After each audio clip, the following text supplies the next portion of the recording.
কেন্দ্রীয় ডাকসু নির্বাচনে শিবির সমর্থিত প্যানেল থেকে জিএস পদে প্রার্থিতা করেছে এবং তার বিরুদ্ধে আমার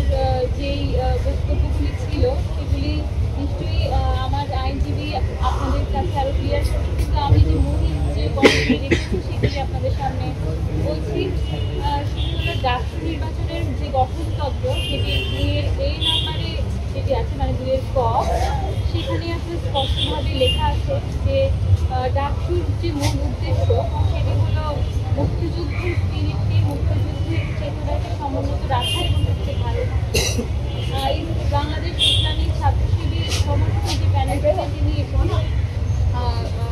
করছেন, নির্বাচন করছেন এবং যে ছাত্র শিবিরের কেন্দ্রীয় কমিটি ঢাকা বিশ্ববিদ্যালয়ের তিনি জিএস পদে আছেন। হ্যাঁ, তো সেই জায়গা থেকে বাংলাদেশ ইসলামী ছাত্র শিবিরের যে ঐতিহাসিক যে ভূমিকা এবং ঐতিহাসিক যে স্ট্যান্ড বাংলাদেশের মুক্তিযুদ্ধের বিরুদ্ধে, সেটি আসলে আমাদের ডাকসুর যে গঠনতন্ত্র যে মূল লক্ষ্য এবং উদ্দেশ্য সেটির সাথে সরাসরি বিরোধিতা করছে। এবং আরও যদি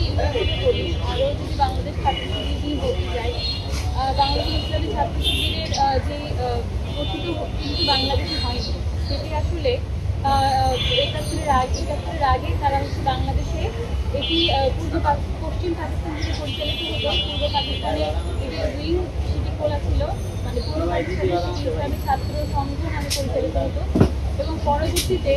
মানে 71 সালেও কিন্তু 71 সালের গণহত্যার সমর্থক হিসেবে, গণহত্যার সহযোগী হিসেবে বাংলাদেশ ইসলামী ছাত্র শিবির ইসলামী ছাত্র সংঘ নামে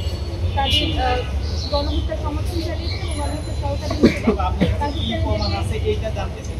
পাকিস্তানিদেরকে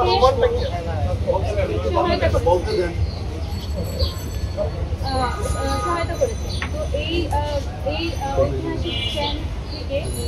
এবং পরবর্তীতে যদি বলি, ইসলামী ছাত্র সংঘ পরবর্তীতে ইসলামী ছাত্র শিবির নামে স্বাধীন বাংলাদেশে